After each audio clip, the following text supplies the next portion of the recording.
Ça là, vous savez très bien ce que c'est. Et vous en avez probablement déjà fait. Mais je pense que vous les connaissez pas vraiment. Tout d'abord, pour qu'une attraction puisse être définie comme telle, il faut qu'elle possède un train avec des roues, un moyen de propulsion et des rails, mais attention avec une courbure variable. Donc un simple cercle constant ne fonctionne pas du tout. Si l'un de ces facteurs n'est pas respecté, on parle alors d'un flat ride et non d'un roller coaster.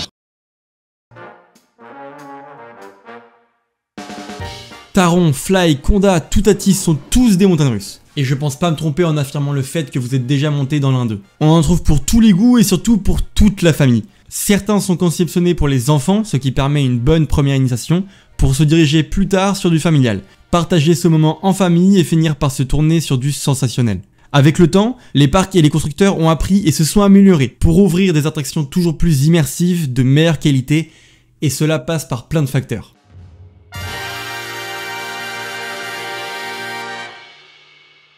Sur certains cas, l'immersion est tellement poussée à l'extrême qu'il ne s'agit plus d'une simple montagne russe, mais bien de toute une zone, thématisée, décorée, où chaque sens sera impliqué. D'une part grâce à l'aspect visuel des décors, leur grandeur, leur beauté ou leur couleur, l'ouïe avec les musiques qui permettent d'en apprendre encore un peu plus sur l'univers où l'on se trouve, mais encore l'odorat. L'odeur du bois, du métal chaud causé par le passage répété du train sur les rails qui rappelle ce côté bestial, face à des rails imposantes, faciles 2-3 fois plus grandes que nous, et qui nous font comprendre que face à elles, on ne fait pas le poids. Bref, on vit une expérience.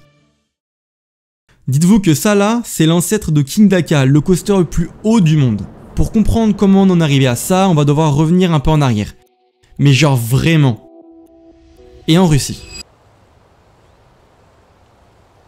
Des montagnes, de la neige, des luges, un peu de vodka, et on a ce qu'on appelait des montagnes russes. Simplement des descentes en luge pendant l'hiver. Maintenant, je vous présente Catherine II, l'impératrice du pays pendant cette période. Elle adorait ça. Mais le problème, c'est qu'il faut obligatoirement attendre l'hiver. Comprenez-la, relou de devoir attendre des mois, mais alors pourquoi pas créer une version estivale? Donc l'été prochain, elle avait dans son jardin une luge d'été de 500 mètres de long. Rien que ça. Bon, à l'époque, c'était plus des toboggans. Mais en tout cas, grâce à elle, des petits malins en voyant ça se sont dit, c'est quand même vachement cool ce truc. C'est haut, ça va vite, on a un peu de sensation. On va essayer de l'importer dans d'autres pays. Ils incorporent des rails et des trains menus de roues. Et on a le premier vrai coaster tel qu'on le connaît en 1812. Et en plus à Paris. Tel qu'on le connaît, à moitié je vous l'accorde. Mais on s'en approche. Les années passent, le concept évolue, ça devient même international et les premiers loopings apparaissent. En France. Oui, on a une belle participation dans l'histoire du monde des parcs. Bref, 200 ans plus tard, on arrive à ça.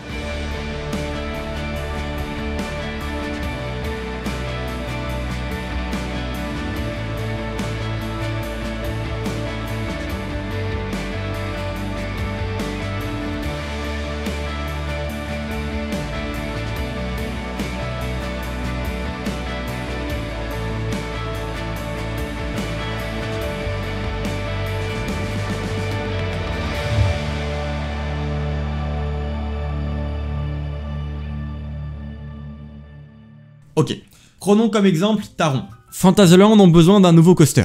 Dans ce cas, énormément de possibilités s'offrent à eux. Le parc doit faire appel à un constructeur spécialisé dans les attractions. Il y en a plein. Vekoma, BM, Intamin, MacRide, pour ne citer que les plus connus. Cette fois, Intamin sera l'heureux élu. Le parc doit ensuite choisir un modèle parmi son catalogue, et il y en a pas mal. Chacun a leur petite spécificité qui les différencie. Le train, pour avancer, aura besoin d'un moyen de propulsion. Malheureusement non, pas de moteur directement dans le train. Mais généralement on hisse le train à l'aide d'une chaîne au point culminant du parcours pour ensuite le lâcher. C'est le fameux clac-clac hyper caractéristique des grands 8, causé par ailleurs par la sécurité qui empêche le train de repartir en arrière en cas d'arrêt de la chaîne. Et on appelle ça un lift. Le lift peut en réalité être à chaîne ou aussi à pneus, sous certaines conditions. On verra plus souvent des pneus sur des petits coasters. Taron lui a un autre moyen de propulsion, le launch.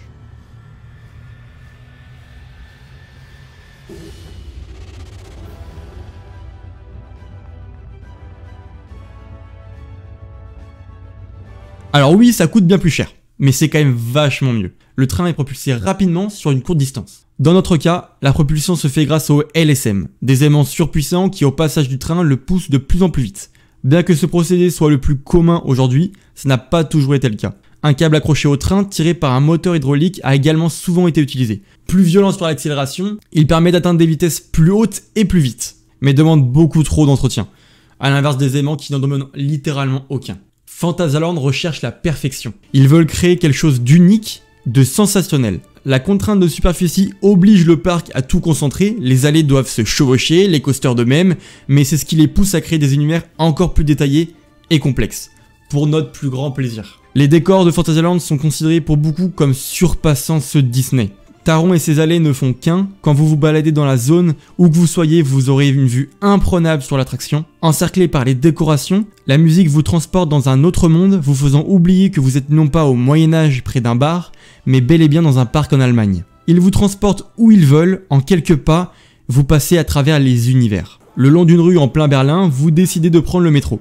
Sans comprendre pourquoi, l'environnement change, les murs deviennent ternes, vous remarquez qu'il y a moins de couleurs et l'odeur de fumée vous prend au nez. Vous vous dirigez donc vers la sortie du tunnel. Aveuglés, vos yeux mettent quelques secondes pour s'habituer à la lumière du soleil, avant de se rendre compte que vous venez d'entrer dans une nouvelle zone. Voici Rockburg, voici Fly.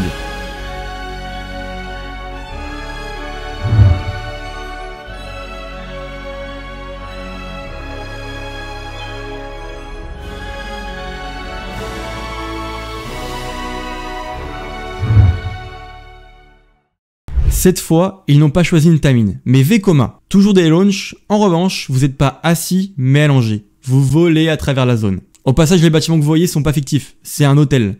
J'ai testé cet hôtel et je vous affirme personnellement que c'est à faire au moins une fois. Être allongé, voici donc une nouvelle façon de procurer des sensations. Donner l'impression de voler, de pouvoir toucher les éléments du décor pendant le ride. Mais c'est aussi ce qui permet de ne pas avoir cette sensation de répétition après avoir fait Taron. Les parcs ont tout intérêt à proposer de la diversité dans leurs attractions.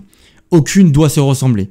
Taron propose des places assises avec des rails sous vos pieds, Fly allongé face au sol, et Black Mamba à quelques centaines de mètres, assis les rails au-dessus de vos têtes, construits par Bolliger et Mabillard. Chaque coaster est unique, peu importe le parc. Chaque constructeur ont leur savoir-faire, chaque modèle est différent et vous procurera des sensations différentes. La hauteur ne compte pas, la vitesse ne compte pas. Phoenix at Overland, à l'oreille à côté de vous. Tonnerre de Zeus au parc Astérix est en bois. Ride to Happiness à Plopsaland de Panne, le train tourne sur lui-même. Krampus Expédition à Nigloland finit dans l'eau et il y en a même debout. Et plein d'autres innovations sont en train d'être créées. Absolument tout est millimétré et calculé pour rendre l'expérience unique. Maintenant, je pense que vous êtes comme tout le monde. Vous allez me dire que c'est bien beau de faire de jolis décors, d'avoir une superbe attraction, mais si c'est pour attendre 1h30, 2h, c'est honteux. La capacité du coaster rentre alors en jeu.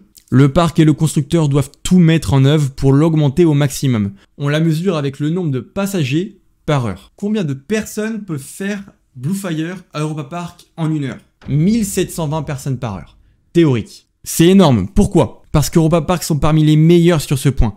Leur gare se divise en deux, une pour décharger les trains, une autre pour embarquer les passagers. Facilement 3, 4, voire 5 trains sur un même coaster, des opérations en gare qui sont fluides et rapides, des casiers également bien pensés pour fluidifier le flux des visiteurs et encore plein d'autres facteurs. Le problème doit être pensé dès la conception de l'attraction, c'est ce qu'Europa Park ont fait et c'est réussi.